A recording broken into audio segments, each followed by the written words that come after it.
Episode 53 of the Glass of Joe podcast. First episode of July with PJ Glasser. I'm Joe Malfa. And why do I note that it's July? Because this is the month training camp starts. So what better way to kick off the month than with an NFL guest, Connor Rogers, the lead NFL draft analyst at Bleach Report, somebody I know from my past, getting to work with him through high school and up and through my early days of college. So great to have him on. So much to say about the upcoming rookie class, the rookie class that was just drafted. So much information in that brain of his to pick. Here's the interview. Excited to be joined today by Bleacher Report's lead NFL draft analyst, Connor Rogers. We appreciate you taking the time. Please tell us you do indeed get some downtime this summer, because I already see you're putting some draft breakdowns on Twitter. Take some time for yourself. Come on. I do. It's, thank you. I'm glad that you point that out, because it's crazy. I do this thing where I'm always like, okay, in like April, I'm locked in on the draft. And then May, I'll catch up and do people's shows and like try to, just do other things. And fortunately, I got better at it as the years go on. I think this May, I did not watch any draft guys. I mean, once in a while, like here or there, I'll throw on like a quarterback and then I'll be like, okay, I can't do this right now. And then June, you start to get the feeling again, like, wow, I really missed this. And now that we're, really coming into July, I have to admit, I have the doc going. I have a lot of players in it. I've cranked through the receivers for next year already because it's a good class. I think it's when you find the exciting players, it makes it very easy to start this early. When you find the bad groups, it's a bit of a grind through it. So I've definitely enjoyed some of summer. It's been really fun. But I have to admit, I'm kind of ready for real football games to be played again already. I think we all are, and especially with fans back in the equation. Now the Colts yesterday announced they're 100%. They were the last domino to fall, so everybody's back to normal, and it's exciting to see. Before we get into the football, 7 years ago, a high school sophomore by the name of Joe Malfa started writing for a New York Jets blog called Turn on the Jets, and a man by the name of Connor Rogers was one of the feature writers on staff. Now I get to introduce you like I did with the title of Bleacher Report's lead draft analyst. Take us through the process of going from point A to point B, Turn on the Jets, to now Bleacher Report's lead draft analyst. Yeah, and I'll say it's point A to B to C to, on and on and on. It's a long road. But you know what? I have to say, like, it's been pretty smooth sailing for me. I came into this industry not expecting to work in sports. I went to the University of Albany and went to business school there, and came out and expected to work on more advertising, marketing. Always wanted to get into sports, and knew that you could find that through that avenue. And it turns out I had an opportunity, through a couple of connections, that Bleacher Report was looking for a basic research assistant, right? A very entry level, bottom of the basement kind of role. And it was particularly in football. And as you know, Joe, I was writing for Turn on the Jets. And, how I really carved out my niche with Turn on the Jets was doing the draft coverage there, which is, great because it got me away from just talking about the Jets and more of something from a national perspective in the NFL.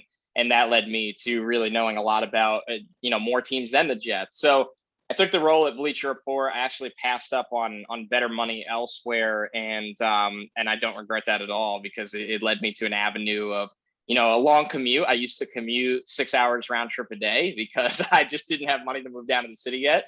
And, inch by inch, made my way down there.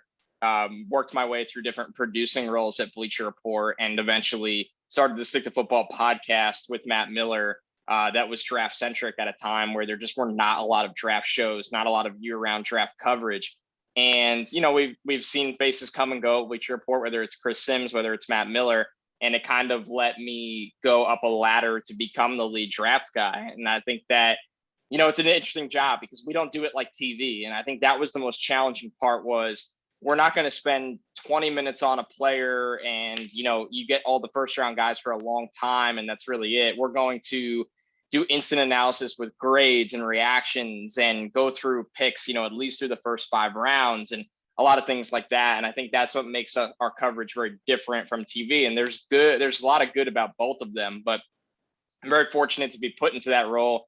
It was fun to get the lead role this year, and we'll see where that goes. But I've been doing – people always ask me, like, how long I've been doing this. So I graduated college in 2014, and I was not a draft analyst when I got out of college. I can't emphasize that enough to young people. It took a couple of years to really get on the radar and do the work.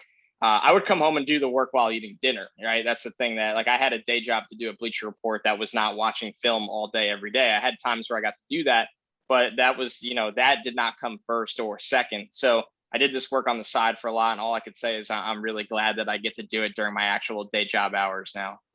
Say it's worked out pretty well for you. You watch a lot of football, so I'm interested during the season, during the whole draft process, what is a given week for you like? How much of your time are you devoted to watching the actual college games, to watching tape, to watching how the rookies are performing on Sunday? What does that look like for you? Yeah, it's a great question because it changes over the years. Obviously, the pandemic threw a wrench into my normal schedule. The bottom line is, while there are fans that want to know about the draft in July, August, September, the reality of the situation is the majority of fans are hoping their football team makes the playoffs, that they're not playing for a bad draft pick. And as the season wears on, you pick up teams along the way, right? I've been doing this long enough where I remember the Octobers that the Browns fans want to know about the draft. The Dolphins fans want to know about the draft. In more recent years, the Jets fans want to know about the draft. Jacksonville fans want to know about the draft. Sometimes 5 weeks into the season. Now, but the reality of the situation is you're going to cover college football and you're going to cover the NFL, and you're also going to mix the draft into that. So I think in non-pandemic years, we were doing something called the tailgate tour with Six Football, where we were out there with fans in the atmosphere of, hey, we're coming to your college. Hey, we're coming to your NFL parking lot. And for me, that gave me two really, really great things. Is that one, we were getting to interact with our listeners and fans of the show. And two, when that time was up, I would go cover the game from a scout's perspective. I would get a media credential and I would go down to the field for warmups, and then I'd go into the press box and watch the game. And I think that, that was the 2018 and 2019 seasons. And I got to go to a lot of places. I got to see LSU a couple of times. I got to see Alabama, Georgia, Washington, these schools that have prospects galore, quite frankly, everywhere throughout Texas as well. And I think that, that was cool to kind of get a taste of what it would like to actually do the road part of scouting. Now the COVID year hits and things flip upside down, right? I'm not going anywhere. We can't travel. There's no fans at games. And what that did for my week was, in 2018, 2019, my typical weekly schedule was do stick to football Monday, Tuesday, Thursday evening. Friday morning, I'd get to Newark Airport as early as I can, fly out, get dinner with everyone, stay the day, go to the game on Saturday, come home first flight Sunday morning so I can get into my apartment in time to watch the NFL games. Then Sunday night, if, Sunday Night Football is on, but typically instead I would catch up on the college games I missed because I was at one college game while a lot are going on. So I'd go through as much tape as I can Sunday night and then basically do it all again. Now, it's fun. It's a lot of football. It's exhausting. You got to find times to eat and do laundry is what I like to say. And that was Wednesdays. So that was my season schedule for 2 years. This year, not going anywhere. While I missed the traveling and I missed that aspect of it, it's way easier, to be honest with you. Saturdays, I'm home. You can watch 3 college football games at a time, or you can catch up on more film because I'm not going to the airport on Friday morning. Instead, I could wake up and get through a couple games that I didn't get to see or rewatch some games. So this year was very rewarding in a way where it's tough to say that during a pandemic, right? It really is, but it was rewarding in a way where I got to rank 250 players, and I said I felt pretty comfortable about 400, 450 guys, where in a normal year, you're looking at 150 to 200 because, quite frankly, I'm a one-man show. I don't have an area scout everywhere. Me and Miller didn't do this together. We did this, we did the show together and things coincided, but we each did our own evaluations and rankings. So that was pretty cool. And I'm very curious to see what this year brings. I think it'll be a little bit of both, right? I think I'll be home more than I usually was, but I am looking forward to getting back out on the road to some games. Now, the $1 million question for every draft analyst: what was the pick that you most loved in this past year's draft? And then who was the team's draft that you loved the most? Wow, that's a good one. And we're so far removed from it now. It's like you start to just look at rookie seasons in the next class instead. I think that, the pick I love the most, I was really happy San Francisco took Trey Lance. I had a feeling, and I'm not just saying this now, I really did have a feeling that was going to be the pick. And I think when you look at it, though, you do wonder, why is everybody saying Mac Jones? And I think Lance can grow as a player, and I think the Niners can grow as a team. So I think when you look at mutually beneficial picks, that was one that really made a ton of sense. I look at somebody like JOK, Jeremiah Owusu-Koramoah, going to the Browns in the second round.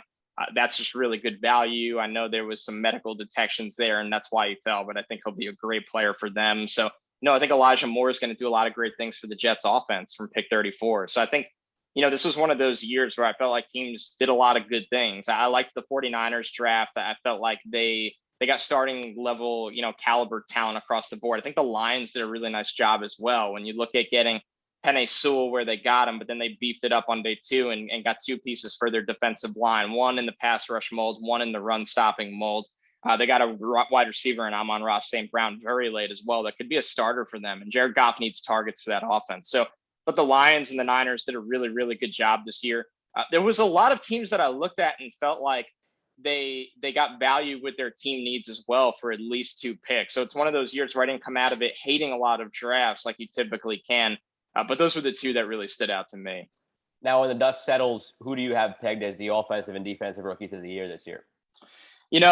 Before the Steelers' offensive line has fallen apart in front of our eyes, I thought Najee Harris at plus 800 was a bargain, right? And I really did, just because the volume of carries and the volume of targets there in the pass game is gigantic. So I really liked Najee Harris, but I'm just getting down and down on the Steelers right now. I just wonder, our team's going to sell out against the run with Big Ben's arm kind of falling apart and their offensive line aging and falling apart as well. I know they got Trey Turner in there.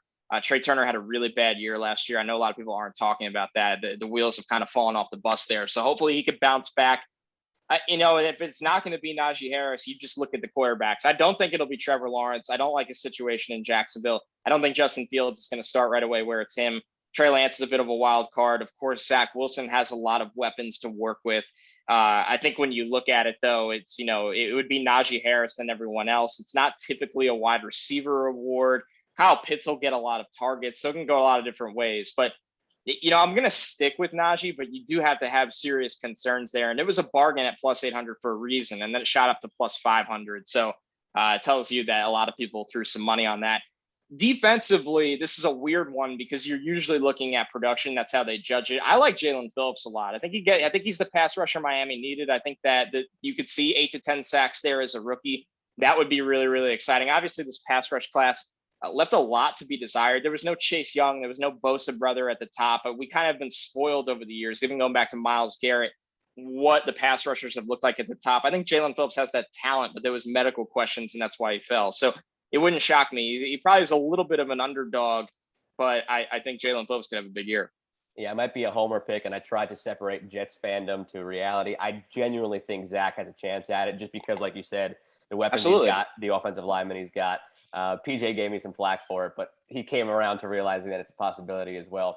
I think if Fields or Lance were locks to start the full season, you'd feel really good about them. That's just too much of a wild card. And, I like I said, I'm not sold on Jacksonville. I'm not necessarily sold on the Jets being a powerhouse or anything like that. I just think that he has a lot of help now. The offensive line has really improved. They have a lot of good starting wide receivers.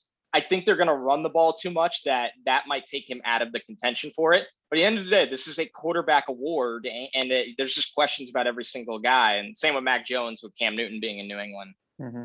Sticking with the Jets theme here, anybody listening to us here can also listen to Connor with Joe Caparosa, who I mentioned earlier on their Badlands podcast covering the Jets. So, Connor, a Jets question, trying to view it as much through your job lens as possible as opposed to the Jets fan lens, which I know clouds my judgment all the time too.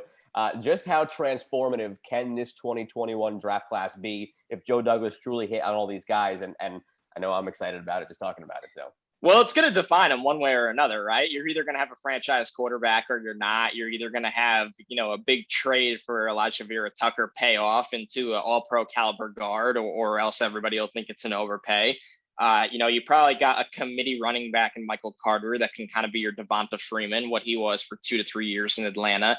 And then, Elijah Moore might be the biggest wild card of all, because if he turns into a number one wide receiver, he reminds me of Brandon Cooks, then, that's a powerhouse class. So I was a fan of it. I really was. I know I had ABT at 13th overall, Elijah Moore at 29th overall, and they got those guys at the right value. I think I liked Zach a lot. I had him as the 3rd overall player, only behind Trevor Lawrence and Penei Sewell. I think this is the right offense for him. I thought they made some questionable moves on day 3, but it's day 3. You're throwing darts at that point. I didn't really like any of the corners. I think Nasruddin and Sherwood can find a role as sub-package players and really good special teams guys in college as well. So this, this, Joe. This is a team that needed offense in the worst way. Oh, yeah. And I think they went out and got it. I really do. I think that this will define Joe Douglas in a good way. I think they're this team has question marks in the secondary, Mekhi Becton's health, the rookie quarterback, and very young staff. But I think we'll look back on this draft class. I think it's one of the best ones we've seen in Jets history in the last 10 years or so, where they've been one player classes at best. I think they'll get 3 starters out of this one. Now, the Ravens are my team, Connor. I have to ask you a question. Ozzie Newsome's just one of the best GMs that football's had. Eric DeCosta has looked like he's going to be a pretty good one. The one thing that Ozzie could never do is draft the wide receiver position. He could hit on every position, but that's the one he could never get. Do you think Rashad Bateman is finally the guy that this Ravens organization under Eric DeCosta, do you think they've got a good one? I do. I thought he was a top 20 player. I think I liked him more than a lot of other people. And I thought the gap, I thought Chase was kind of in his own world, but I think when you get into the Waddle and Devontae Smiths, I thought Rashad Bateman was a lot closer to them than the other way around, right? And it's weird how that narrative, and he went at the end of the first round, so I don't know if it's a narrative. It was what the consensus thought. I was not with the consensus. I love the player. I thought the quarterback play, for the Gophers left a lot to be desired for him and his targets. I like his run after catch. Gets off the line of scrimmage really well, tracks the ball really well, not afraid to go through traffic. He plays bigger than his size. I saw some traits there that reminded me of Keenan Allen, right? A guy that knows how to get open and find the football. And when you could do those 2 things at the college level consistently, they typically are going to translate to the NFL level with wide receivers. And you've seen it with the Ravens. They've taken a lot of guys that, could run, but didn't know how to play the position necessarily. And I think with Bateman, it's the opposite. I don't think he's slow, but I don't think his calling card is speed. I think his calling card is understanding how to play the nuance of the position. So I like the pick a lot. It was one that made a ton of sense. He works his way back to the football really well. Lamar Jackson's going to get outside the pocket and extend plays. I don't think Lamar's had that kind of guy where it's, I know I can rely on this guy when things break down, and I'm in the 5, 6, 7 second range rather than the 3-step drop and the ball needs to get out, which he could do as well. So I like it a lot. I really do. I like the Ravens draft, and I typically do because, like you said, Ozzie for so many years there instilled a culture and a scouting process that works. And there's a reason DeCosta waited in the wings so long when he could have taken other jobs. And, he knew that he wanted to stay there and keep the train rolling. And I think they have the right scouts in that building. They always do. I think that they just always find a way to replace the talent they lost year after year. You see Matt Judon go out the door, and it feels like in 2 to 3 years now, they'll have somebody there that's replaced everything he's done. So I think Rashad Bateman's going to be a really good player, honestly. Love hearing that. As we look towards the upcoming NFL draft, couple college questions from Joe and I. My first one for you, every draft class has that quarterback, whether it's Joe Burrow, Mac Jones, Zach Wilson, guys that were maybe going to go in the 3rd, 4th, 5th round, and then they just have a breakout year and they rise all the way to the 1st round. As you look at the quarterback class for this upcoming year, who's that guy that people might not be talking about? Could be a day 2, 3 guy as of now, but you see as a potential day 1. I would say it's Matt Corral, honestly, and a lot of people are familiar with him because they watched Elijah Moore. I think Corral is not in the round 1 conversation right now for teams, and I think by the end of the year, you can see that trajectory, right? Live arm, springy feet in the pocket, it understands how to keep the eyes downfield and keep the feet buzzing and navigate around. He knows where his tackles are going to be, the depth of their sets, and he understands where he can go to step up and make a throw. Anticipation throws, really good intermediate game, really good athlete, plays with an edge. I love him. I really do. And I think a lot of people probably are looking at him and going, well, Elijah Moore was the best receiver from a stats standpoint in college football last year. And of course, an offense that featured him, and are kind of overlooking that. Corral made a lot of nice plays. So, I'm not going to sit up here and give you Sam Howell, Malik Willis, guys that are in round 1 of every mock draft you're going to read this time of year, right? Or, I could even go through the quarterbacks right now. And a guy like Keaton Slovis from USC had a down year after really such an impressive freshman year, but he's on everyone's radar. I think when you look at it, JT Daniels at Georgia, Desmond Ridder from Cincinnati, a guy that could have declared and went day 2 this year, is going back to try to get his name into round 1. It's just this class has a lot of names. Spencer Rattler, a lot of people are putting him as the future number 1 overall pick. I'm not there yet either. Those are the names you're going to hear in the round 1 mock drafts. I haven't seen Corral there yet. And I think at the end of the year, he has all of the traits that Baker and Zach had that projected them from round 3, 4 grades from teams going into the year, and a couple more steps the right way, and you're looking at being a top 15 selection. I was actually going to take it that way next with the quarterbacks. The prevailing school of thought right now seems to be that 2022 isn't necessarily weaker because, like you said, some of these guys can rise, but it's a lot more uncertain than we've seen in the past. Do you agree with that, or is it too early to tell? And then to piggyback off of that, is there any particular position group that really does stand out to you in the upcoming draft? I do agree with that. I've gotten through a lot of these players. The quarterback's a very preliminary watch here or there, just looking for traits, not charting anyone or anything like that. And, quite frankly, this time last year, I remember we released a top 15 on Stick Football. And in the top 10, I had Trevor Lawrence, Trey Lance, and Justin Fields. And if we were doing that exercise right now, just off the top of my head, I wouldn't have a quarterback in there, I don't think. Nobody really stood out to me and said if the draft was today, that was the exercise last year. It's like if the draft was today, we know Trevor Lawrence, Justin Fields, and Trey Lance could be franchise guys of the future. And there's not much they would have done last year that hurt that. These guys, like you said, Joe, they need to take the next step. They really, and I know people like Sam Howell, and he has a lot of standout performances and some good traits there, but not the upper tier elite traits that I saw out of those three last year. So I agree with you. It's not a bad quarterback class, but it's nothing like last year's, which I thought was phenomenal. 4 first-round grades. A guy like Mac Jones in the top of the second round for me. Of course, he goes 15th because that's how quarterback drafting works. But you could see the guy could play. And then when you look at the class, the class of it that's strong. I've seen a lot from the wide receivers early. I know this is a good corner class. I haven't gotten too deep into it yet, besides the top 2 or 3 guys. But I know it's going to be a good corner class. But you look at the wide receivers there. You got a guy like Romeo Doubs from Nevada, the speedster, Garrett Wilson and Chris Olave from Ohio State. It could be the top 2 receivers in this draft class. They play on the same team. Olave would have been a first rounder last year. You just go through it. John Mechie's the next guy up for Alabama. Shocking. Alabama has a guy who'll probably be a first round wide receiver. You just look at it. Drake London at USC. I know his coach compared him to Mike Evans. He's a big kind of target. Treylon Burks from Arkansas, another guy, 6'3", 230. He's just a tank out there. They find ways to get the ball in his hands. A little bit of that, not this player comp, but you could see some of that Andre Johnson in his game where it's like catch and run through DBs because he's just bigger than them. So I like this receiver class. Shocking. It's like year 3 in a row that it's a great wide receiver class. I know everybody keeps pointing back to these 7-on-7 camps. The kids just want to go out and play wide receiver, and that's why you're seeing this talent. I don't know if that's the correlation. It very well might be. But we're just spoiled every year by great wide receiver groups. Yeah, and yet the Green Bay Packers, with a 3rd historic receiver class in a row, probably will take a backup fullback in the first round because they don't like Aaron Rodgers. Just one last one from me. Going into this year, are there any games that already stand out on the schedule? Like, I need to scout this game because there's just a ridiculous amount of talent on both teams. Gotta be. Yeah, I mean, you could do that every year with those teams because there's always guys on both sides of the ball. It's funny.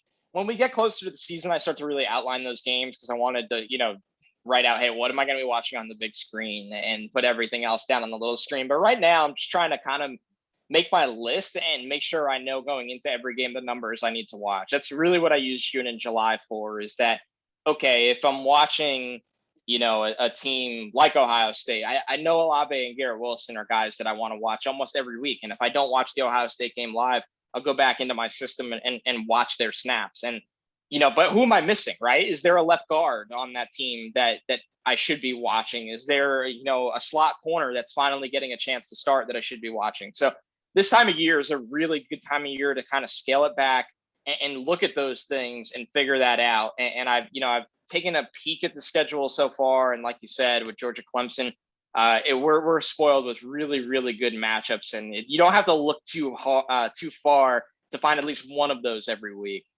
Yeah, there's some good interconference matchups. Connor, we do rapid fire and trivia to end all our interviews. Before that, though, one last question. I'm curious, what's the biggest challenge you find when you're scouting FCS guys, Division II guys, compared to guys in the SEC and the Big Ten? Because obviously the SEC, that tape, who they play against every week. So is the Senior Bowl, the Combine, is that essentially the Super Bowl for these FCS Division II guys? It's a good one. And you answered it a little bit, is that the hardest part is projecting because you don't have the matchups there, right? Like if I can go out and watch Devontae Smith versus Derek Stingley, like, wow, okay, a guy that's, 2 guys that are going to go in the first round, and you see it. It's very easy to see it. But when I'm watching, even like Trey Lance, like the traits with a quarterback are so evident that never bothered me. But how about his left tackle and Dylan Radons, right? Like there's one where, one pass rusher was going to be draftable that I saw him go against, the kid from Northern Iowa. And it's killing me that his name is escaping me right now. But that was the one time where it's like, okay, here's a draftable player, but you're projecting everything else. And like you said, you're going to get the Senior Bowl, so you're going to get one-on-ones against those guys. And that really, really helps a lot.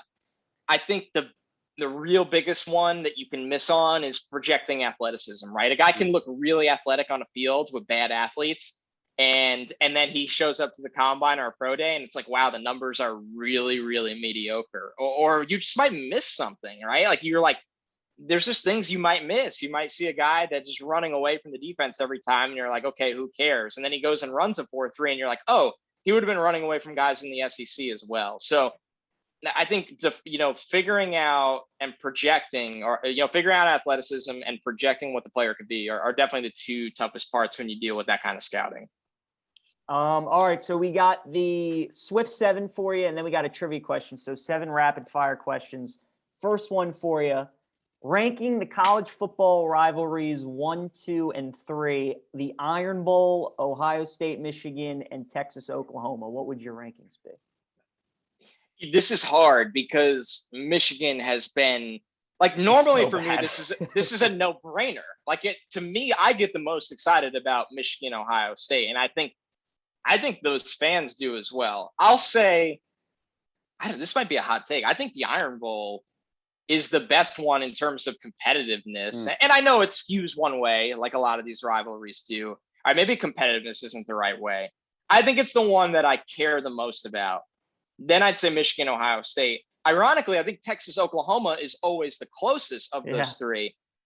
I don't really get that fired up for it because neither team ever makes an impact on the end of the college football season. Like Alabama and Auburn have won national titles, right? Sure. Ohio State always matters. Oklahoma gets there, kind of shrug your shoulders. You know what to expect. Texas, I mean, let's be real. Like, come on. So, and this is a biased answer. I'm from the Northeast. I live in the Northeast. I've been to 2 of the 3 of those games for tailgates. Ironically, the one I said was number 1. I have not been to an Iron Bowl. I just think that it's by far the most important these days.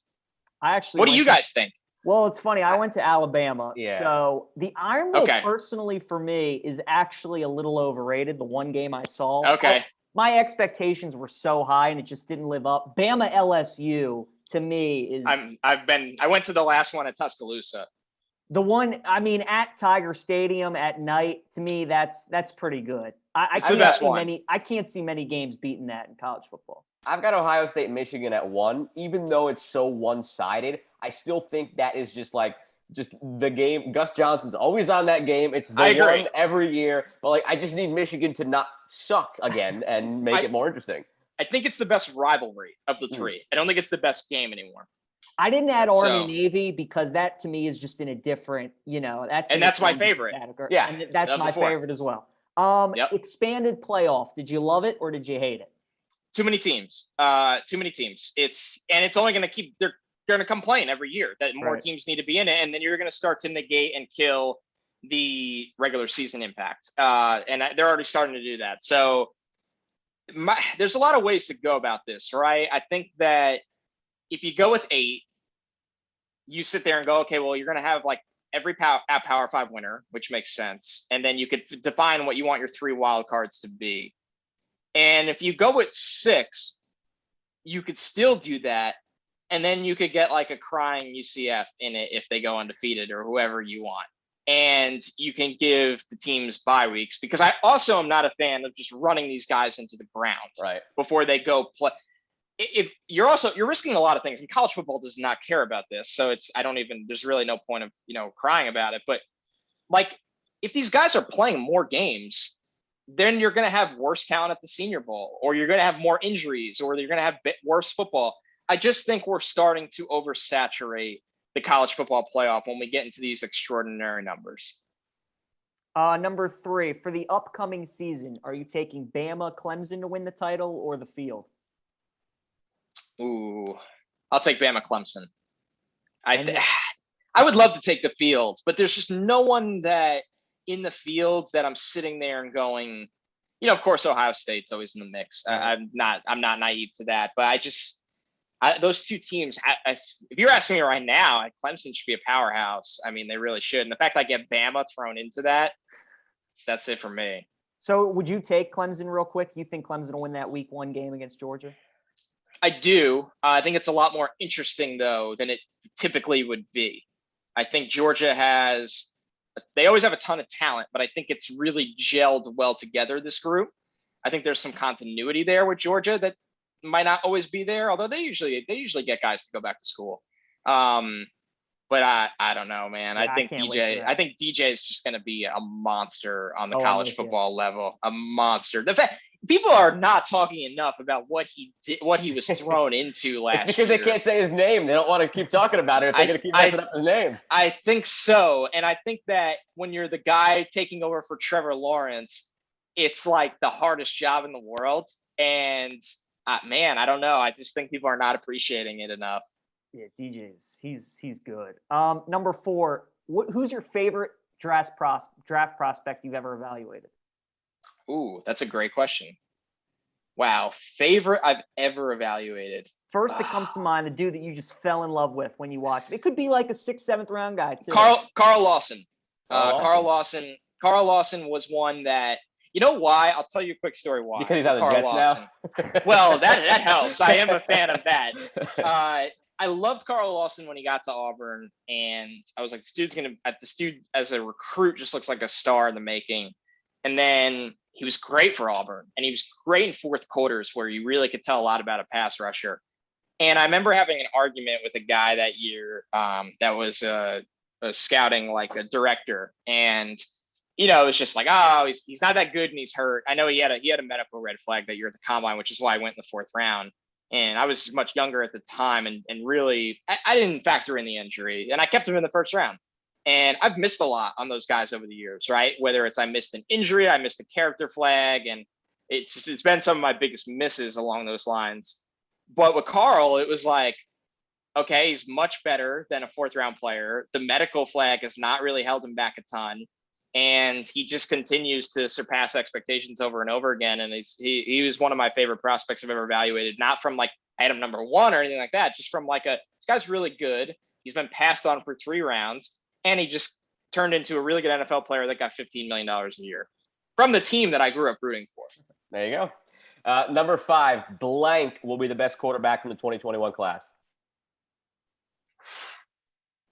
I think it'll be Trevor Lawrence, which is such a boring answer, right? But there is a real part like kicking me in the shin right now to think it'll be Trey Lance. And I said that even after a season was canceled, I was like, if he puts everything together, he has just as much talent as Trevor Lawrence.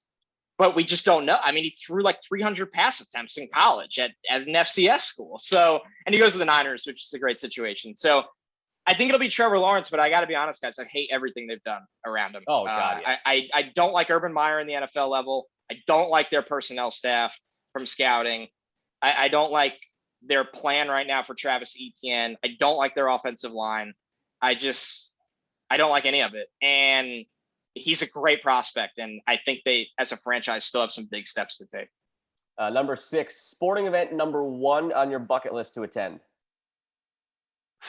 Wow. I would definitely be going to the World Cup final. I was in Paris when France won the World Cup. Oh, wow. Just on vacation. And the energy of the city when they won the World Cup was unlike anything I've ever experienced. I can't imagine what it's like actually being at the World Cup when the game is played. So that would be number 1. I do Radio Row for the Super Bowl. I've never gone to the game. And it would be cool. It's not really on my bucket list, which sounds crazy to say. I'm kind of shrugging the shoulders at the Super Bowl, but like, I genuinely enjoy watching the Super Bowl on TV. I genuinely enjoy watching football on TV. I can't express that enough to people. Like, being at the game is awesome, but I don't know. It's a great on TV product. I've been to the World Series. Unbelievable. Would love to go to the Stanley Cup if the Rangers specifically are ever back in it. So, I mean, the World Cup, though, to me is just, I don't know. From an international level, and I know the interest grows every year for the U.S., which is great. I think that would just be unlike anything else. Absolutely. Shot clock winding down here. We'll get it all in. Number 7, and then the trivia question. You're a Jets, Mets, Rangers guy like me. A lot of misery, but gun to your head, which of those 3 teams lift the trophy first? The Mets. Yeah, they're just going in the right direction with an owner that'll spend money. The Mets scouting department has never had problems drafting talent. It's never been that way. They've drafted as good as anyone in the last 10 years of baseball. They don't spend money. The Wilpons should have been forced to sell the team years ago. It's a very glass half full guy on the Mets right now. Same here. Trivia question. The Jets have recently had quite the curse with second rounders. Now, Denzel Mims, Elijah Moore, they might be the next coming of Chris Carter or Randy Moss, we might see. But besides that, it's been pretty dismal. 3 strikes, 90 seconds. Can you name at least 5 of the 7 second-round picks for the Jets from 2010 through 2019 in that decade? Well, Stephen Hill, an absolute terrible one. Did you say 2010 to 2019? From 2010 to Marcus May has been actually the only good one. Yeah, the only good one of them all. Wow, there's been some really bad ones. It's like almost unbelievable how unforgettable they are. Of course, Hackenberg, the worst one. That's 3. 2 more. Yeah. Wow. This is like, it's so much pressure on you when you're doing it. Devin Smith. Another really 4. big miss. And you got a minute left, so you got plenty of time. Oh my God, I'm rushing way too much. Well, I got to go get my years right here. God, it's crazy how bad they've been in the second round. Did you say 2010? 2010 through 2019. Oh, Gino was 2012, but counts. Yeah, Vlad Dukas was 2010. Oh, Vlad Dukas. Oh, God. And the other one you didn't say was Jace Amaro. Of course, and I actually thought he would break it. So that was a big miss by me. Jace didn't work out. Man, they've had some awful second-round picks. And 2 of the years didn't have a pick because they traded for Darnold. Yes, it's like they surrendered on the second round. If Elijah Moore doesn't work out, the Jets need to just surrender every year. That's it. Well, Connor, we can't thank you enough for taking the time. We hope to do this as the season goes along and we get into that college football season, in the draft season next year. Like I said earlier, it's been awesome to see where we've all ended up from Turn on the Jets. So excited to see you this year in that lead role for Bleacher Report. Really looking forward to it. Yeah, anytime you guys need me, just hit me up. This is a lot of fun. Absolutely. We'll do it. Thanks again. He is so busy, and it's not even football season yet. He mentioned a couple of the guys there, and I've seen those guys already popping up on Connor Rogers' Twitter page. He's already doing breakdowns on them. I'm really excited to see what he does during the season, PJ, because if he's already putting this work in now, I can only imagine what it's going to look like, middle of September when, as he mentioned, fans of certain NFL teams become fans of him as the year goes along. When it's the end of September and the Bears already stink and are turning the attention towards the draft, and he's sitting here watching NFL games and college games, his Twitter feed is going to be just absurd. Oh, it'll be like a CBS list. It'll be all the way to the floor. It was interesting. A draft analyst to me is always one of those jobs that sounds like it would be really cool. And then you meet somebody who talks about it and you're like, boy, that's a tiring job. And it's one of those things you could kind of hear him talking about it like he loves football. But I'm sure there's a certain point in every season where he's like, today I kind of just don't want to watch football, Right. But no, great dude, knew a lot. Thanks for him for coming on the pod. It was interesting, Joe, to get his perspective, though, when I asked him about the college football playoff expansion, because he's not the only one who's sharing that kind of view. There are a lot of traditionalists who are like, all right, you expanded it to 12. It's only a matter of time before they expand it to 16 and 24. We were both in the camp of 8. We thought 8 was a solid number. And I get the argument. You don't want to ruin the regular season, and you want to keep that because that's what makes college football what it is in the regular season. My thing has always been, though, the college football playoff has gotten to such a point where the media has made every other postseason bowl game essentially meaningless. Exactly. If you're not in the college football playoff, if you're playing in the Fiesta Bowl or you're playing in the Peach Bowl, those games don't mean anything. So, I think it's good that college football now has however many games it is when you put them all together, like 8, I guess, that they have 8 or whatever it is, meaningful games now. Now you'll have less kids sitting out because they're playing in meaningful games. So I think it's good for the sport. I can't wait to see it at 12 teams. I think it'll provide high drama. Then there's this argument of, well, now Clemson and Bama are going to make the playoff every single year. And I'm like, well, they're doing that already. So let's just get more teams in there. Because, Joe, I was thinking about it. And look, Bama played Notre Dame this past year. If they would have followed the format, if we would have had a 12-team playoff this year, Cincinnati, Georgia would have been the 8-9 game. And to me, a Bama-Georgia rematch would have been much more competitive than Bama-Notre Dame. So 100%. I think by allowing more teams in, you're actually going to get more competitive games. And maybe I was just going to go there in the 1-4 matchup. I was just going to go there because think about which teams usually end up between like 5 and 10. It's the teams that are also elite, but they're in the same conference going up against Alabama and Clemson and losing games to those teams. And think about who ends up like 3, 4, 5. It's teams like a Notre Dame, teams like, maybe a one-off Oregon team, because the Pac-12 is usually weaker. Washington, that they only get in there because of their conference and because they have the record, even though we know eye test, they're not as good as a Georgia. So it's going to make it more competitive by having that expansion and having that 8-seeded Georgia, as you mentioned, going through and playing up against a team like Alabama. That game would be 10 times better. Now, for me, like you said, I've always been at 8 because you go back historically since the playoff became a thing, and that's where there's a stark drop off usually, right? You think about all the years where you could debate about 3 or 4 teams getting into that 4th spot.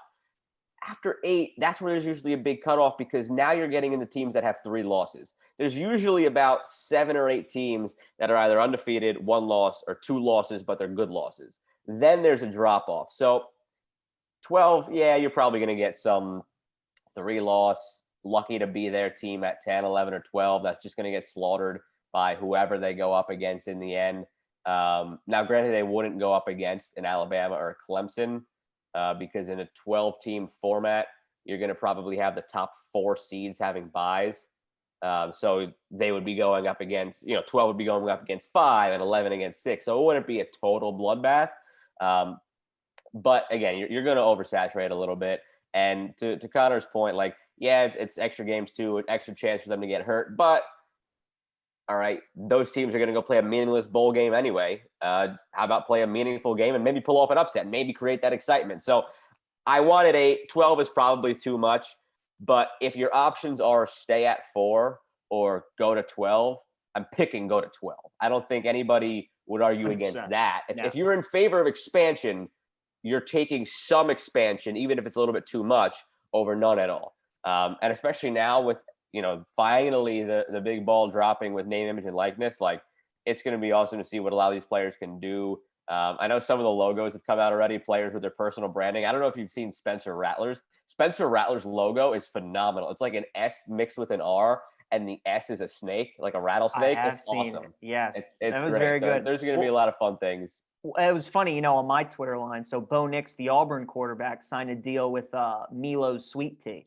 So there were a bunch of videos I saw today of Alabama fans going to their fridge and pouring out the Milo's Sweet Tea in the sink. They're like, well, not drinking that anymore. But no, it's great. De'Aaron King, I saw of Miami, signed a $20,000 deal. I can't remember what college punks hauling junk. That's exactly what it was. That's exactly. But look, they're taking advantage. Good for them. And it brought up interesting questions on Twitter that I saw, and I wanted to get your answer. Who were the college athletes that first came to mind if this were around that just would have made fortunes off of it? That's a great question. Before I get to it, before I forget about this other point that it ties into the playoff, it's going to be interesting to see now how the recruiting landscape looks, because certain colleges are probably going to provide better avenues to make money off name, image, and likeness. And also, if you only had a 4-team playoff, players would gravitate towards those 4 schools because it's more endorsement opportunity. Now, if it's a 12-team playoff, that levels the playing field where a player, might say to themselves, all right, I could go to Bama and make all this endorsement money and play in the playoff. But now actually, you know what? I could go to Cincinnati and make pretty good endorsement money too and still be in the playoff every year. So it kind of levels the playing field going hand in hand with the name, image, and likeness. Now to that question, I don't think there's any question about the 2 main guys that come to mind. Tim Tebow and Johnny Manziel would have just raked in the cash. Especially Johnny. Especially Johnny. His money sign, I mean, that alone. Yeah, I mean, you could have started having him do like Capital One commercials and stuff, like any banking commercial with the money symbol. There's some like under the radar guys too that I think like could have just made some good money where, if they had like a one-off really, tremendous year, take like a Joe Burrow, like it was only 1 year, but think of how big he got in that 1 year, right? Where you could capitalize on just that rush to superstardom, even if it's a 1 year thing. There's a lot of guys, if you sit down and think about it, but Johnny Manziel and Tim Tebow come to mind as they would have just, they would have been able to own NFL teams by now if they were able to make money in college off their name, image, and likeness. Those are two good ones. Reggie Bush's name was getting thrown out a lot, and that's an easy pick. Vince Young, especially after he won the title for Texas, I mean, Vince could have made a fortune. Joe, I haven't heard anybody talk about this since the news came out about the name, image, and likeness, but I wonder how much of this was why it got done because of the G League and what they can now offer college basketball players and making that money.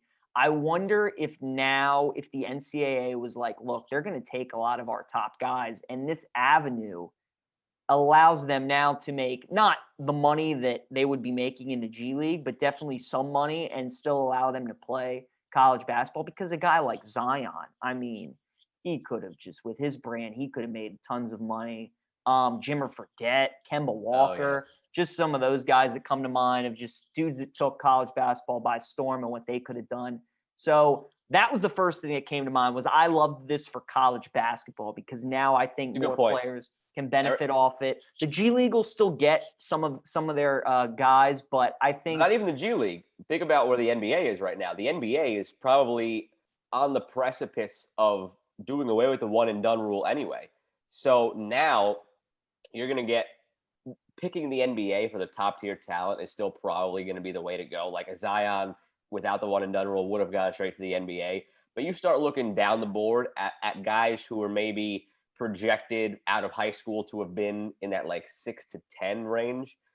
Maybe they still go to the NBA, but now at name, image, and likeness, you probably can make as much money or a good amount of money at Duke being the number one guy, making money off your brand, improving your play, and then after freshman year becoming the number one pick. Like that's going to become an avenue for guys, right? Not everybody's going to be like you said, a Zion, where he could have been the number one pick coming out of high school. There's going to be a lot of guys like think of Okongwu. Well, I guess he went higher than we thought he was going to. But all right, last year, just sticking with that example, everybody thought he might have gone to the Wizards at 9 or 10, right? So a guy like that who seems to be in that range, maybe you do go to college, you have the opportunity to make money in college, you improve your draft stock, and then you go up. So I think it helps everybody involved in all aspects there. But it's a good point you bring up that everybody's focused on it for college football right now because football is a season that's coming up. But probably was basketball between the G League and between the NBA seemingly on the verge of taking away the one and done rule that probably helped push this through more than anything else. And Jay Billis too. I mean, think of how much Jay Billis has really kind of campaigned for this. And he's a football guy. He's a basketball guy. So basketball really probably deserves a pat on the back and a thank you for letting this finally go through. Joe Burrow, too, I don't know if you got a chance to see his tweet, brought up a great point I never thought about. Again, when we saw this news drop, we think of all the big-name guys. But now what this does for all the walk-ons who maybe had to work a part-time job to, because obviously their sport consumes them so much, this can give them some chances, too, to do certain things and stay on the team. And we're thinking about this in the national context. Think about it in the local context. I mean, think about a guy like Troy Fumagalli. You remember him, the tight end from Wisconsin from a couple years ago. The fans loved him. I got a chance to go up to Wisconsin for a game with Maryland football while he was there. He was an idol to those fans. He's not going to be doing a national Gatorade commercial or something. It's not for that. But, think of in the context of the DC area, right? And a lot of our listeners will be able to relate to this. Those Paisanos commercials that have all the Washington football team's players in it. And they're so corny, those commercials. Guys like Troy Fumagalli can do that in Wisconsin for like the local, I don't know, cheese curd factory, right? Where they're going to be able to do a lot of those because they're local stars. They're not national stars, but they can make a lot of money being local stars doing that. So it's great for all the people involved. You remember the Monmouth bench, the basketball team? Right. I mean, all those guys and their different things they could. So, no, it's a good point you bring up. All right, going from college now to professional. Stanley Cup final, Lightning and Canadians. Joe. It might be a sweep. It might be a sweep. It could be, especially after last night. Montreal really couldn't have played much better than they did last night, and they made two giant mistakes, and the Lightning scored off both of them. I think they were out shooting Tampa like 27-8 at one point in the set. They were dominating. They were trailing 1-0, and then they tied it in 1-1. The Lightning score a goal with 0.3 of a second left in the second period. Then Canadians have a terrible blunder defensively, give up a goal. I'm with you. This Tampa team, we've talked about it, having essentially cheated the system. Their team is unfair, but it's Canadians, it's incredible that they made it this far, but at a certain point, man, you run into a buzzsaw. It's tough. We think back to the conversation we had with Joe Beninati before the NHL resumed in 2020, last year. And he said, when they get off the bus, they're just looking like the best team, and they are. Yeah. They weren't really tested too much until they played the Islanders. I mean, the Panthers got into a couple of scraps with them, but they didn't really test them to the point where they would beat them. They went a lot easier through the Hurricanes than I thought they would. Same. The Islanders obviously took them 7, tough series, but it never felt, to me at least, like the Lightning were going to lose that series. Like, all the games the Lightning won, they soundly won, especially the 8-0 game. It took everything in the Islanders' fiber to even come up with those 3 wins, but they somehow did it and still had a chance at Game 7. That was their first test, but outside of that, they haven't been tested. And you have to remember, this Canadians team, for as great of a run as they've been on, they're the last seeded team in the playoffs. There is a massive, massive disparity between the Tampa Bay Lightning and the Montreal Canadiens, a Lightning team that played most of the regular season with one hand tied behind their back because they held Stamkos out and they held Kucherov out in order to be cap compliant. So as you mentioned before, and like we said 2 weeks ago, they're literally cheating the system by playing with a roster that is $17 million over the salary cap. So that's the only reason they weren't the President's Trophy winners. And it's probably a good thing because the President's Trophy winner never goes on to win the Stanley Cup. Exactly. But they were playing with one hand tied behind their back the whole season. And, just like in Happy Gilmore, Happy learned how to putt. Like, they took the other hand behind the back. They got Kucherov and Stamkos back out there, waltzed through the first 2 rounds, tested by the Islanders. Such a talent disparity now with the Canadians. It genuinely might be a sweep. I hope it's not. I hope the Canadians could take at least one game because I really want the Lightning to win it on their home ice. Last year, obviously, winning it in the bubble, it's not a team that had a really long Stanley Cup drought. They won it in the early 2000s, but it would have been nice to see them, this core of guys that have been so close. They lost to the Blackhawks. They've been so close every year since then. Now finally getting back to the Cup, winning it, not with their fans to enjoy it. I'd love to see them win it on their home ice and give the fans a chance to enjoy it with this core that is just tremendous. And, for all the talk they had about maybe blowing it up after winning the Cup last year, but deciding to hold it together for one more run, I really want to see them win it in Game 5. And if off the top of my head, I'd have to go back and look. I don't think we've had a team lift the Cup on home ice in like 7 years. It's been a long time. Blackhawks have been the last one. I have to go back and look, I think. It's been a long time. Just off the top of my head, the Blues won in Boston. Yep. The Caps obviously won in Vegas. The Penguins both times won on the road in San Jose and then in Nashville. So it's been a while. It's been at least 5 years, 6 years at least since somebody's won at home. So I'd love to see them win at home, especially since we haven't seen a couple at home in a while, and given that they didn't get to celebrate it with their fans last year. So I hope it goes 5 at least and they win it in the 5th. It's a very good point. Now to the NBA, the Suns, Hawks. The warm weather teams. You have the Lightning in Tampa with a lot of sunshine. You got the desert out in Phoenix. They're doing all right. And now the Hawks are favored tonight against Milwaukee with Giannis out. So The matchup that you said you would want to see would be I can't believe it. We're almost Suns there. Hawks. I can't either. Look, I thought the Clippers were the team of destiny. They were following the Caps line. They lost the first two at home in the first series. They got over the hump of the second round. They made it to the Western Conference Final, but they needed Kawhi. Without Kawhi, they couldn't beat Phoenix. And credit to Chris Paul. You know, That was awesome last night. Since he came back from the COVID protocols, he really hasn't been himself. But last night, they don't win that game without him. He was great. You dropped 41 on the road against a team that got rid of you to make it to your first NBA Finals. It doesn't get better than that. The only thing that gets better than that is if he goes on to lift the trophy now in the finals. But you can't write a better script up until this point, at least, and we see what the last few lines of the script are in the coming weeks. But that was awesome to see. And like you said, I mean, last week we ended episode 52.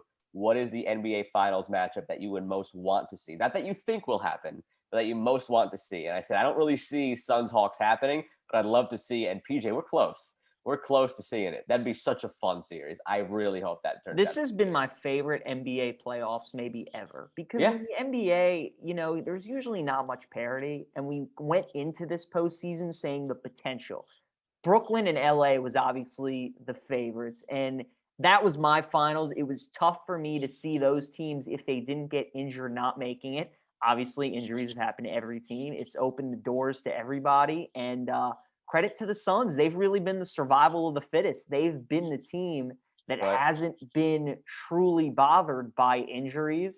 They ran through the West, and now they're going to have a chance to win the title. It's truly incredible that the Phoenix Suns are playing for the NBA Finals. And I don't want people discrediting their run, because you know people are going to do it. I mean, first round, Anthony Davis goes down. Second round, they play a Nuggets team that didn't have Jamal Murray. Third round, no Kawhi. So there are obviously holes you can poke in it. And, you know, who knows exactly how long Giannis is out. Perhaps if the Bucks come through, they might be playing a Bucks team without Giannis. So every single step of the way, they benefited. But look, at the end of the day, that's out of their control. It's not like you don't control who you play. You just have to beat them when they're in front of you. And it's not like it'd be the first or the last time where teams benefit from injury. Even the Warriors, those great Warriors teams, they benefited from the Cavs with Kyrie and Kevin Love going down. That next year, I think it was, if you remember, when Zaza Pachulia on that closeout foul, Kawhi rolled his ankle. Right? Yeah. Otherwise, that was the most popular upset pick of that round, was the Spurs upsetting the Warriors. There was the year when Mike Conley got hurt against the Warriors. So they benefited from it too. It happens to everybody. It's part of the game. It's unfortunate to see, but you can't discredit the Suns, especially a team like, I saw the stat, Mark Stein, I believe, tweeted it. They're 70-something and 20-something since the bubble started last year, including bubble, regular season, and now the postseason. They're 70-something and 20-something. That's remarkable. Insane. Yeah, it really absolutely insane. So who do you think wins Bucks Hawks? Who do you think wins that series? It's tough. It's tough because of Giannis. I mean, I would have never guessed the Hawks win game 4 without Trae Young. So I can't necessarily say the same that on the flip side for the Bucks. Like, I want to say I can't see the Bucks winning without Giannis, but the Hawks just did it without Trae Young, and they've got Chris Middleton and the rest of those guys still, so they could absolutely win without Giannis. Being in Milwaukee, I don't really know that has much of an impact, because look how many big wins the Hawks have on the road in this postseason. I really don't know. I mean, the games in this series, they've been up and down. You had a Bucks blowout. You had the Hawks controlling a couple games. It really depends on how the team meaning the Bucks, can adjust to not having Giannis in game 5. Because if they can't, because the whole offense goes through him. Everything funnels through him. Him going in on the drive opens things up outside for all the shooters. So if you take that out of the equation, what does it look like? So if they can't figure it out without him in game 5, that might be a wrap, because then you're going back to game 6 in Atlanta, a chance to go to the finals for the Hawks on their home court. I don't know if you're losing that game. So I'd have to lean the Hawks just because we don't know with Giannis. But like I wouldn't be stunned if the Bucks obviously come through without Giannis either, because they do have so much talent elsewhere on that team. I think the Bucks are going to win this series. There's been a trend in basketball, in college basketball and in NBA. And it seems like whenever the star players gets injured, that team wins. And I Don't tell know that to the teams in the playoffs this year, though, because the NBA teams in the playoffs this year that have lost stars have all lost. Well, they've lost series, but like those next games, I mean, the Clippers, when Kawhi got hurt against the Jazz, they won that one. Trae Young, you mentioned, they won that one in game 4. I feel like there's some other ones, but it happened all the time in college basketball this past season. So I don't know. But see, what makes this one interesting is the fact that the Hawks obviously might not have Trae Young tonight. If they do, he won't obviously be 100%. Right.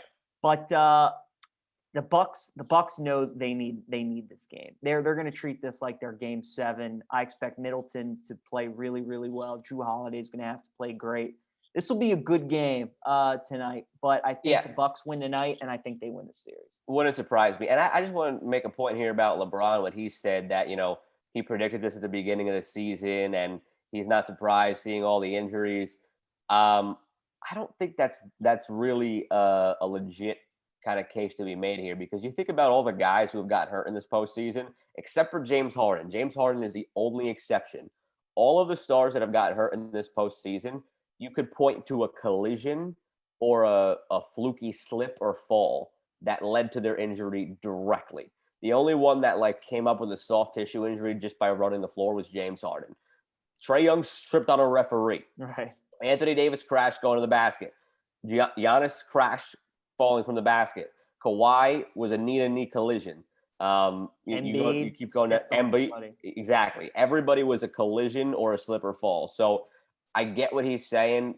Fatigue, so many games from last year spilling into this year, starting as early as they did around Christmas when the players didn't want to start until January. I get where he's coming from.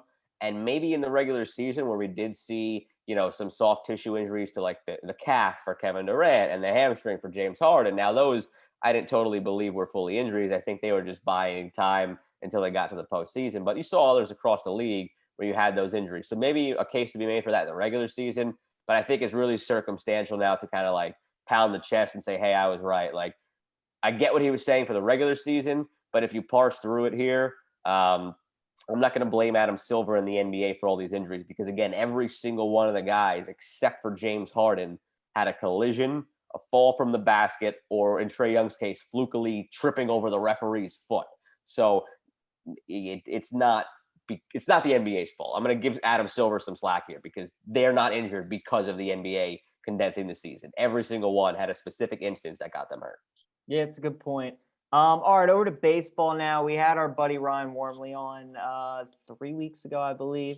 And, we were talking about ways to fix baseball, how we could get more runs in the game. Well, Joe, all we needed to do was just get rid of the sicky stuff. That's it. That's it. It was simple as that. Crack down on all the substances, and because balls are flying out of No one's talking about the shift anymore. No one is talking about the shift. Nobody's talking about the shift. Kyle Schwarber hits a home run just about every at-bat. Ohtani's up to almost 30 home runs. He's got about 28. Tatis is still hitting homers. Teams are it's double-digit games. Yeah. So we said the pitchers have surpassed the hitters, and something needed to be done to correct that. I thought it was moving the mound back. It was simply getting rid of the illegal substances they were using, which they shouldn't have been using in the first place anyway. Yeah. That's all we needed.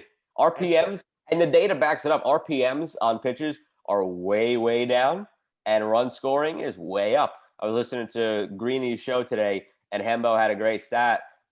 Two of the 3 highest scoring single days of the MLB season have happened in the last 4 nights. So, and besides that, scoring on average is up, and you had the 2 highest scoring days of the season in the last 4 days. So the numbers all add up. It was as simple as banning illegal substances that should not have been in the game anyway. Wow. Yeah, there you go. So, a team that's scoring runs but are giving up more runs than they're scoring are the New York Yankees. They're struggling. Are you worried about the Yankees at all? They're still going to make the playoffs, but I don't think they're going to make the playoffs. Really? They're done. I think they're done. I think they're beyond salvation at this point. And it's crazy to say that, considering how high we were on them before the season started, that, we said if not now, never for this Yankees team winning a championship, because the rest of the American League seemed to be on the weaker side. but they're 9 games out of the division lead in the AL East. Right. And Yeah, they're not winning the East. The teams that are ahead of them, all right, the Red Sox are 9 games up. Tampa is 6 games up on them. Toronto's a half game up on them.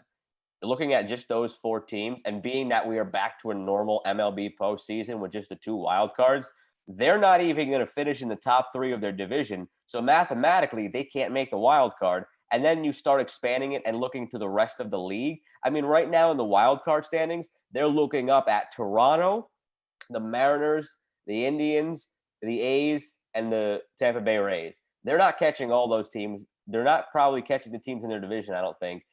Their bullpen is trash. Their starting rotation has gone downhill after Kluber got hurt and after the sticky stuff has completely just undercut Garrett Cole's pitching abilities, it seems like. Aroldis Chapman has forgotten how to pitch ever since the sticky stuff. And then offensively, Brian Cashman built an all right-handed lineup. Power lineup. In the shortest porch to right field. How could you not have any lefties in Yankee Stadium? So the team construction is brutal. I'm not going to fault Aaron Boone for it. I mean, he's been dealt this hand and the players aren't playing, and he was dealt a pretty crap hand. And when you actually take a step back and look at it, they're done. I think they're genuinely done. Damn. I don't know if they're so far gone as turning into sellers at the trade deadline, but maybe in the offseason, there will be some serious conversations that need to be had about the future of Aaron Judge, because you got a guy who can't play too many days in a row without taking a day off. I mean, this team badly needs to win games, and he got an off day last night. And now with a rain out today for the Yankees, I think that game got called already. He's off again. So I genuinely think they're done. I was not expecting that. I know they're 5.5 games out. It's only July 1st. I think they're going to find a way to do it. They got the Mariners in front of them. They're going to drop. They got the Indians in front of them. They're going to drop. That's fine, but I don't see them. Toronto is only getting healthier and better. Yeah, that's the thing. And Toronto Tampa is the not team. losing. Toronto's the team you gotta worry about. And then Oakland, I mean, Bob Melvin just always finds a way to. That's what I'm saying. You in a vacuum, you think the Yankees should make it. But when you actually look at the landscape, there's no way, in my opinion, they're catching Tampa. I think that's out of the equation. I would agree. Give Tampa or Boston. Between Tampa and Boston, one of those 2 teams wins the division. One of them gets a wild card. So now you're talking about the A's and the Blue Jays versus the Yankees. Well, you could be talking about the Astros too. I mean, the Astros are only a game up on Oakland, and you just got swept by the Orioles. Either or, one of those 2 teams will fall to a wild card. So it's the Yankees versus the Blue Jays versus the A's/Astros, and I don't see them coming atop that 3-team pile. I just don't see it happening. Man, I mean, if the Yankees, I wonder what the odds were on the Yankees to miss the playoffs in the beginning of the year. Those probably astronomical. Those would have been juicy, but. When I asked you the question, I thought there was no way. But now that I'm looking at it, I can see where you're coming from. Because I agree, Tampa's in. To me, it's about the AL West team. Whether it's Oakland or Houston, can you get one of those to fall? I think Cleveland, Seattle will get out of there. But Toronto's a real issue because, like you said, they're getting healthy. And again, the Yankees against their division. They struggle against Boston. I haven't beaten Boston at all this year. They always struggle with Tampa. Toronto is a team they go like 50-50 against, but now Toronto's getting healthy. So that's the real issue is they can't gain any ground in their division. And their pitching was built like a deck of cards waiting for one slight breeze to blow it all over. Yeah. Severino hasn't come back. Kluber got hurt. Garrett Cole's not the same without the sticky stuff. Montgomery's not great. Tyone was a gamble that didn't pay off. And the bullpen has been subpar at best, especially of late. So everything that seemed to be their strength has crumbled. Their bats have only done so well. Even their bats have been quiet at points this year. I was listening to New York radio today, and Michael Kay, Don LaGreca, Peter Rosenberg were talking about it. One of their biggest issues, too, is the fact that they refuse to play Stanton in the field ever. I mean, this is a guy who's played the outfield before and certainly can do it. Great on. But because they're restricting him to the DH, it's limiting all of their lineup flexibility. So now instead of Aaron Judge being able to maybe just DH to take him off his feet in the field, he has to take a full off day. When Garrett Cole pitches, because he has Kyle Higashioka as his permanent catcher, Gary Sanchez has been their hottest bat. He comes out of the lineup. You can't even DH him because Stanton's the DH. So they're just very poorly constructed. I mean, it's not Boone's fault. It's not really ownership's fault. They spent the money. It's Brian Cashman's fault. He just did not construct the team well. And heads are going to roll after this season. I mean, Boone is certainly gone if they don't make the playoffs. Cashman, he has a lot of built up credibility with the Yankees, so he might survive it if he pivots in a way that the Steinbrenners appreciate. If they go a certain way that if he starts going a way that they like, but he's probably gone too. It's going to be a seismic shift in the Bronx, and I love it because you see them crumbling. Besides the fact that I hate the Yankees, you see them crumbling while the Mets now have all this money and things are looking up for the Mets and players that want to sign in the New York market. Players are going to start picking the Mets over the Yankees. So I love it. Bring it up. Yeah. Look, you're right. All right, Joe, let's get to a sport you know a lot about, soccer, the Euros. Been watching a lot of I don't know much about it if you look at my bracket, the way it's fallen. So look, it's nice that it comes on at like noon every day. So, I watch it. But we're in the quarterfinals. We got 8 teams left. There's just one game, obviously, that sticks out above the rest. The 3 other games, you got clear, heavy favorites. So we'll start with Belgium and Italy. What's crazy is that Italy's actually favored to win. I could not believe that. Belgium's ranked as the number 1 team in the world. They haven't looked like it at times. Italy probably has been the most impressive team so far. But, yeah, Italy's favored. So does that almost scare you to the point where, like, what does Vegas know? Like, Italy's going to win this game? Or are you still rocking with Belgium, who has the best team in the world? I'm still rocking with Belgium. They're missing Kevin De Bruyne, which is a big loss. Eden Hazard being out isn't the biggest loss because he isn't the same player he was a couple years ago where he was a lock and the main guy for Belgium World Cup 2018. His brother has surpassed him. He scored that great goal to win it in the last game to get to the quarterfinals. So that's again that knocked Portugal out. So I don't think that's a big loss. De Bruyne is a big loss, but they have a really solid back line. And Thibaut Courtois is a really, really strong goalie. So I think they could kind of condense things and pluck a goal, whether it's from Thorgan Hazard or Lukaku. Yannick Carrasco will come into the starting lineup. They have enough talent, I think, to still power through Italy because I haven't been impressed by Italy. I mean, everybody falls in love with Italy because of their past and their history. They're almost like, the Cowboys or, you start looking at the college ranks, like whenever a Syracuse Bayheim team is in the tourney, like everybody flocks to them just because of their past. They see the 4 stars on the chest, and 2 of those came before World War II. So, but they still fall for the mystique of Italy. And you look at their group, they had the weakest group by far. And all 3 of their games were at home in Rome. Because again, with this tournament, all the different sites throughout Europe, because they intended to celebrate the 60th anniversary last year, obviously got pushed to this year. So all their home games, all their group games were in Rome at home. And you get home games against bad teams, you beat up on them, everybody thinks all of a sudden you're unbeatable. Then they go play Austria at a neutral site and should have lost. It was a razor-thin VAR decision that took away an Austria goal at around the 65-minute mark. Otherwise, Italy was losing that game in regulation. They go on to win it, of course, in extra time. So the first time they play a legit opponent on a neutral site, they should have lost.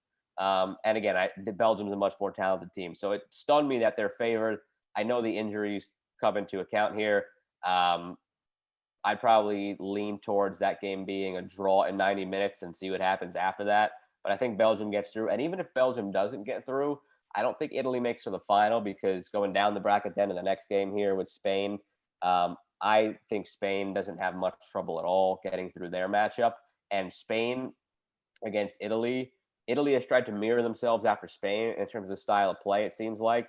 But they're not going to be able to out-Spain, if that makes sense. So I see Spain winning that game by a goal or 2. So whoever comes out of that left side, I don't think it'll be Italy. It'll be Spain or Belgium.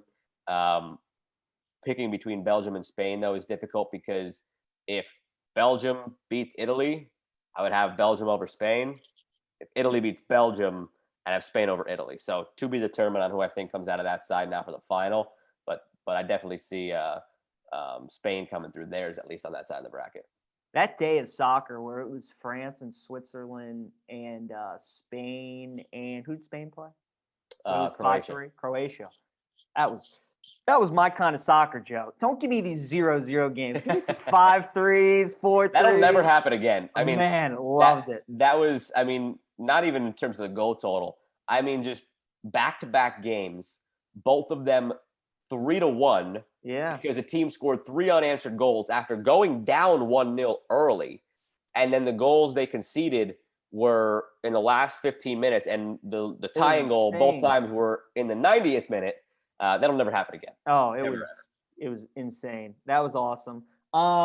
Look, I don't know much. All I know is that my favorite bet for the quarterfinals is the draw in the 90 minutes between Ukraine and England. This has extra time and possibly PKs written all over it.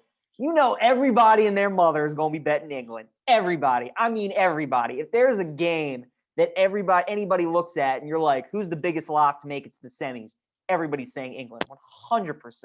So because of that, and because they finally got past big bad Germany, who they've had so much problems with, and they know that the finals are at Wembley, they're so close. If they win this game, they get the winner of Denmark and Czech, and they'll be heavy favorites in that one too. I think they're going to win, maybe in extra time, or if it goes to penalties, then it's a real toss-up. But I think they'll win in extra time, but this has draw written all over it. I think Ukraine will keep it close. They'll keep it ugly.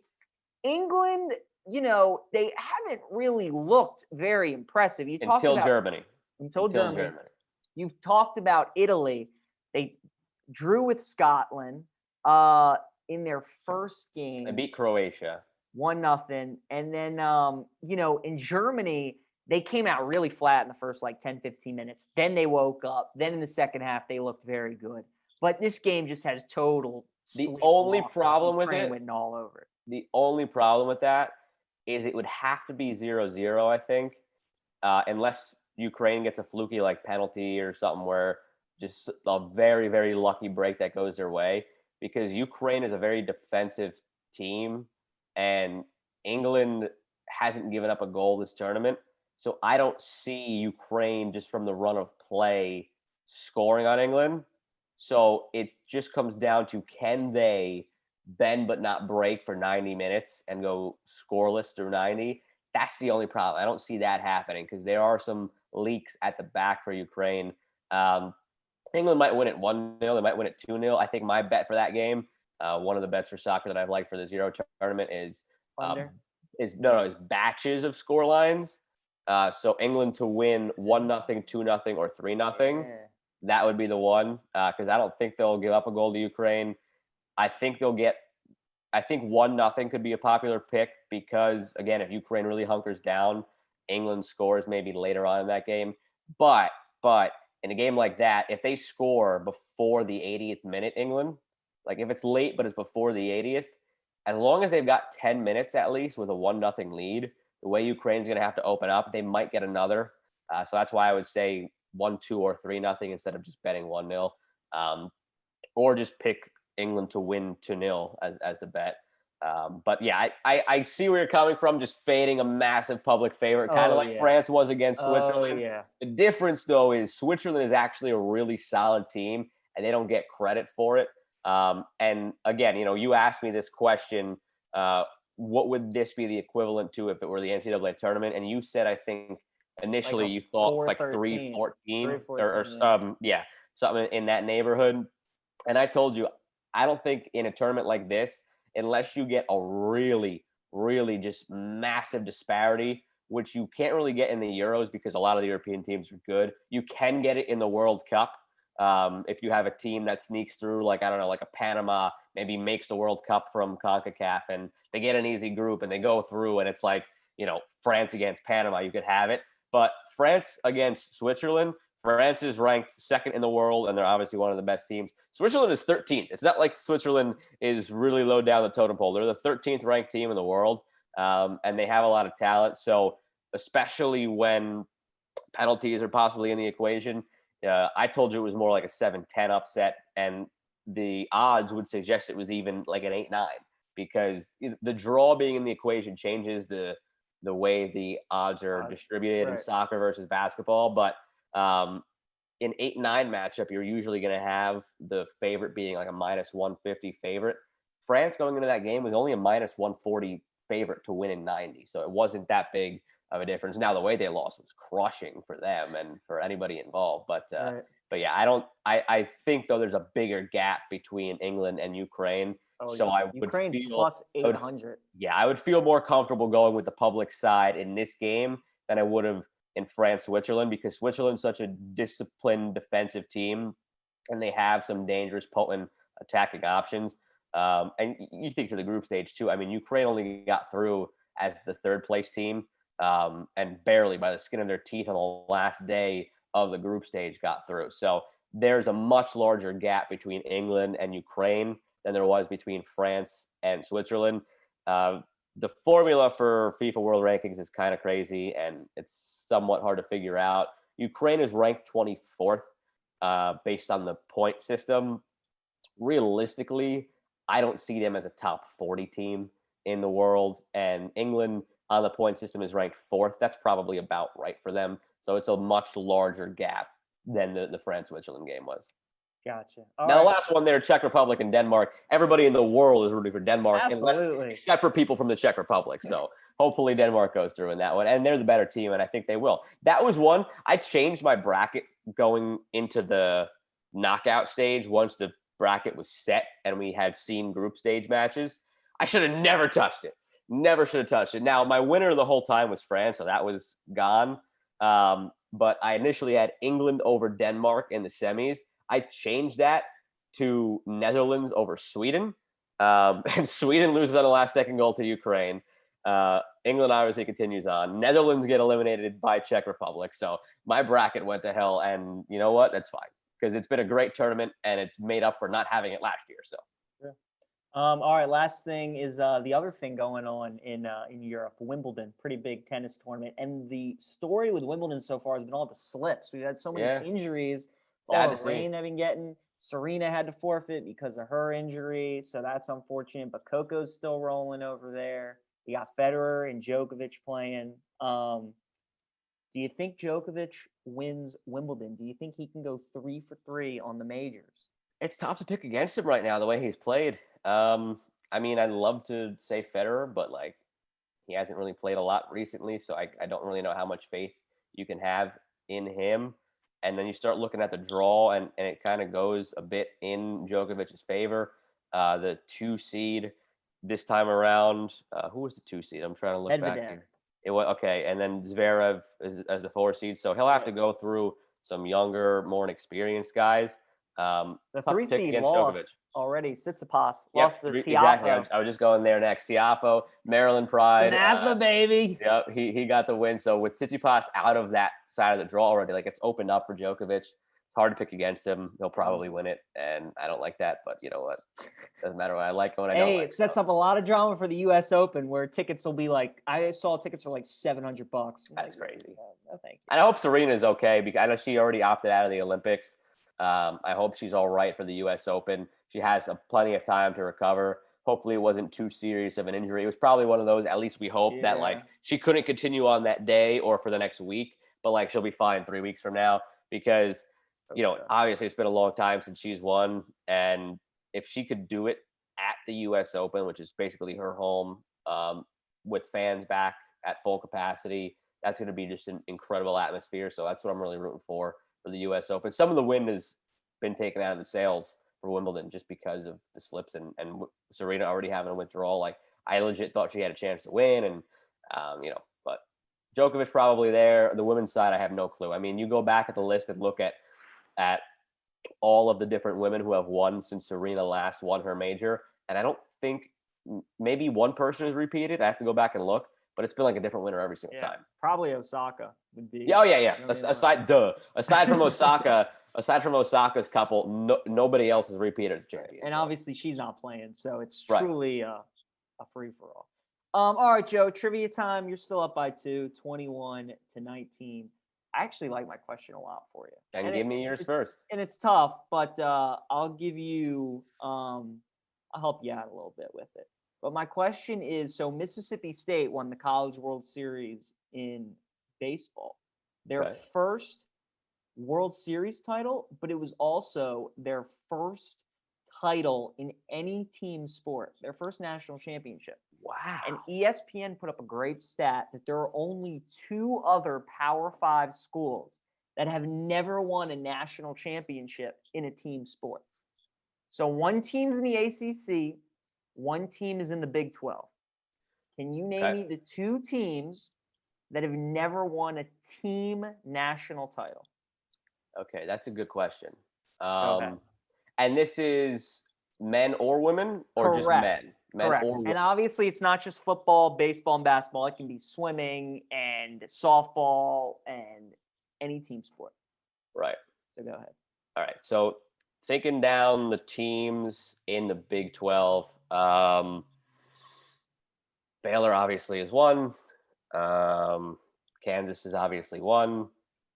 Oklahoma's obviously won stuff. Oklahoma State has certainly won at least team wrestling titles or team softball titles. TCU, I'll bookmark TCU. Texas has obviously won stuff. Texas Tech. Has Texas Tech won stuff? Bookmark Texas Tech. West Virginia's certainly won stuff. Iowa State has probably won something along the way. You got 50 seconds left. All right. In the Big 12, I'll say TCU. Not correct. No. Texas Tech. No. All right. Then I'm going to go to the, you said ACC? ACC, that was the other one. That's tough. This is a good question. I really like this question. I'm not Yeah. going to get it. I was really like the shocked, question. honestly, that the ACC team I was surprised by, if that helps you. 25 All seconds. right. If it surprised you, I mean, think about the teams we know who have won in basketball. If it surprised you, though, it's got to be a big enough team to have been a surprise. Correct. Virginia Tech. Well done. There you go. Okay. You got 10 seconds left and 1 strike. So just 10 name a seconds Big left, 12 1 school. strike. The only other Big 12 school that I filed back in the back of my mind was Iowa State. Iowa State is incorrect. It was actually, there were 2 schools you didn't say out of the Big 12, West Virginia, and they have won something. But it was the other one you did not say. Kansas State has never won a team national title. I would have probably thought K-State might have somewhere along the way in wrestling, because I know wrestling's big out there. West Virginia, I know, has won stuff. Like I said, TCU, I can't think of what they would have won it in. Yeah. Maybe you have it in front of you. I have no idea. I do not. I just know that those 2 schools are the 2 left. Virginia Tech shocked me. I mean, to never, right. You know, I mean, I know knew they had have never won one. Never football. Beamer got close. I think they went to the national title. Basketball, I knew they had never won. But I don't know, like baseball or softball maybe, or swimming, something. But they have never. I'm curious. Let me Google this real quick. You said it was Kansas. I'm sorry, TCU National Championships. Let's see. TCU. Oh, TCU actually has 2 national football titles. They were before World War II, but they have 2. There you go. Okay, there we go. I guess that's why. Yeah. Yep. All right. So good. So Mississippi State was one of the 3, but now they have won. So Virginia Tech and Kansas State. There's the only 2 left. I like that. That was a good question. That's outside of the box, what we typically do. Yeah. Mine for you. One of the guys from each of our teams in the home run derby this year. Now, reminder to anybody who listens to us, which we hope that you like us, and leave a review and subscribe, of course. But we are off next week. I'm on vacation. We might sneak an episode in there. We don't know, but probably not. We're probably off next week. And then coming back after that, we will have a big, probably baseball and golf episode ahead of the Olympics. And as we get into the summer, with the Open, and for baseball, kind of looking back on the first half of the season, looking to the trade deadline and the rest of the way.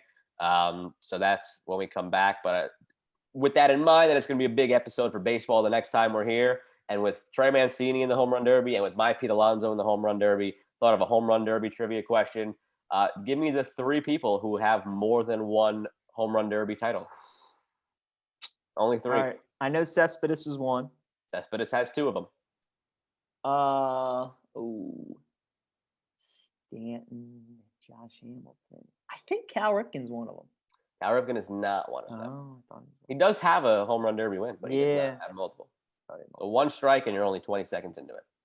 Oh man, Cespedes, Griffey. I don't know if Griffey did it twice. Josh Hamilton, Robinson Cano did it once. I mean, this literally could be anybody. Tough. Good question. 40 seconds into it. I'll go Barry Bonds. Barry Bonds is not one of them. He won in 1996, but that was the only one. Okay. And which, interestingly enough, was before the steroids. He actually didn't win it after the steroids. Interesting. So these guys all won it just twice. Nobody's ever done it 3 times. One guy's done it 3 times. The other guy has done it twice. Oh, okay. Cespedes did it twice. A minute into it. You got 30 seconds left and 1 strike to work with. I'll say Griffey. Griffey's the guy who did it 3 times. There you go. Okay. Wow. All right. Oh, last guy, man. I feel like it's somebody recent. I'll go Josh Hamilton. Now, Josh Hamilton. Actually, this is an interesting one. Oh, he never won that. He never even won it. Yeah, I think Morneau won it, or Maurer won it. Justin Morneau won it that year because Josh Hamilton was gassed after he had that one crazy round. But the other 2-time winners around that era, Justin Morneau was 2008. Prince Fielder won it in 2009 and 2012. Prince Fielder. That's right. And Prince Fielder did it at 2 rival stadiums. He did it for the Cardinals at Busch, and then at the Cardinal Stadium at Busch, and then at the Royal Stadium at Kauffman. So he did it there. Good one. Yeah, I had a feeling it were Cespedes. I knew right away, and then I had a feeling it was somebody recently. Griffey was just like, I'm gonna pick a home run guy. I absolutely knew Griffey because I knew he won it 3 times. I knew Cespedes because obviously I knew Cespedes for the Mets, and he did it back-to-back years. Not with the Mets, he did it before he got to the Mets, but obviously after he got to the Mets, I knew of it. And then the one that would have taken me some time, that if I would have missed it, would have also been Prince Fielder, just because he isn't really in our minds at the moment anymore. And he's one of those tweener guys where he's not going to make the Hall of Fame. He was a fun guy while he lasted, but a forgettable guy where 10, 15 years from now, we're going to say, oh yeah, I remember Prince Fielder, but he's not going to be the first guy that comes to our mind on a lot of things. You know what I'm saying? So that's the one that might have tripped me up as well. All right. Well, good job. You still got a 21-19 lead. Thanks again to Connor Rogers for joining us. I'm surprised at the beginning, you said you knew it was July because of baseball, All-Star game and everything. It was Bobby Bonilla Day today. That's true. I thought for sure you were going to lead with that, but you did not. Hey, you know what? Everybody can make fun of the Mets for that. It was one of the best things that ever happened to the Mets because with the deferred payment, it allowed them to go out and get Hampton, which helped get them to the 2000 World Series. And then after they let Hampton walk in free agency, it gave them a comp pick in the draft. And with that comp pick in the draft, they drafted David Wright, who obviously was the captain for so long and helped them get to the 2015 World Series. So by deferring the Bobby Bonilla money, we are the butt end of a lot of jokes, but we got 2 World Series appearances directly out of doing that. So worked for me. And how brilliant by Bobby, too, all these years to just lay it out. And it was brilliant by the Mets, too, at the time, before they realized the only reason they were making so much money was because of Bernie Madoff's illegal scheme. But it made business sense for the Mets, too. And now, it's, we were talking about this yesterday. The money that it cost Steve Cohen to pay Bobby Bonilla based on his net worth, if somebody's net worth was $10,000, it would be the equivalent of them paying 70 cents. So to somebody with a net worth of $10,000, 70 cents is the equivalent of what Steve Cohen just has to dish out Bobby Bonilla now every year. That's absurd. Must be nice. That's absurd. Must be nice. You have 70 cents in your pocket, you drop it, you're not going to notice. Steve Cohen, by that math, would drop 1 point whatever million and not notice. That's crazy. And you know what? That's why the Mets are going to win a World Series in the next 5 years, according to Tim Kirchin. So it's good for me. God, he's got stupid money. Well, yeah, you need DeGrom to stay healthy, and hopefully he does. But yeah, hey, we had this chat too before the season started. You, Worm, and I, where DeGrom ranks. Is he that easily a Hall of Famer? I think this season has made him a no question first ballot Hall of Famer. And depending on how it ends up, depending on how low that ERA is when it ends up, this season alone, if he is MVP and Cy Young, which he seems like he's going to be if he stays healthy, he's already putting his foot in the inner circle Hall of Fame. He's the greatest pitcher I've ever seen. He's not the most in my opinion, accomplished. I'm glad you said that because not even being a homer, he has surpassed Kershaw for me. Oh, I mean, Joe, he throws 100 like it's a flick, and Yeah. he drops a slider in there. Like he throws 2 pitches And essentially. that's it. And he's gotten better with age. He throws 2 pitches. Hefner, the pitching coach for the Mets, straight up said, yeah, he has a curveball. I've seen it. It's disgusting, but he doesn't even need to use it because he has those 2 pitches. He'll throw a changeup now and then, but it's absurd. And I mean, think of last year, like the only reason he didn't win the Cy Young was because he had that one bad start in September, and Trevor Bauer had an incredible start near the end of the season, so it skewed the numbers in such a short season. So he's going to be the Cy Young winner in 3 consecutive full-length seasons, and had last year been a full-length season where Trevor Bauer also couldn't pitch against 3 of the worst teams in baseball exclusively the whole season long. DeGrom probably would be winning his 4th Cy Young in a row, and he's going to join a very elite, small group of guys. I think it's Koufax, it's Kershaw, and I forgot who the 3rd guy is this year of winning 3 Cy Youngs and an MVP award. So, I mean, forget about the conversation we were having again before the season started of how secure his Hall of Fame spot is. He's a first ballot Hall of Famer, and he might be in that, imaginary inner circle Hall of Fame already by the end of this season. Yeah, no, he's the best. I mean, he's not the most accomplished yet, but of like physical talent, who's the best baseball pitcher I've ever seen? I mean, Absolutely. DeGrom, Absolutely. sure. And the accomplishments are coming, obviously, all in a row now, too. He was a late bloomer. He was an older rookie, and he won Rookie of the Year. He's been top of the Cy Young ballot. Obviously, now going to win it a 3rd time, get an MVP to go with that. Now that the team is also finally getting good, we'll finally see him pitch in October. The one time he's pitched in October, they made it to the World Series. I don't think that's a coincidence. So we'll see now what he can do this year, too. So. Good stuff. All right, Joe. Well, have fun at the beach next week, pal. I appreciate that. Like I said before, we may not have an episode next week. We're probably recording an interview, but it'll probably be held to the following week. So stay tuned. So, hey, the thing that's going to determine this now, honestly, is there is a tropical storm that may impact our vacation next week. So if there's a day that I am locked in the hotel all day, we can record an episode, but there you go. Hopefully not. Hopefully not. That's true. All right. Until next time, for PJ Glasser, I'm Joe Malvin. Thanks again for listening to this episode of the Glasser Show podcast. Hope you enjoyed it. See you in hopefully 2 weeks.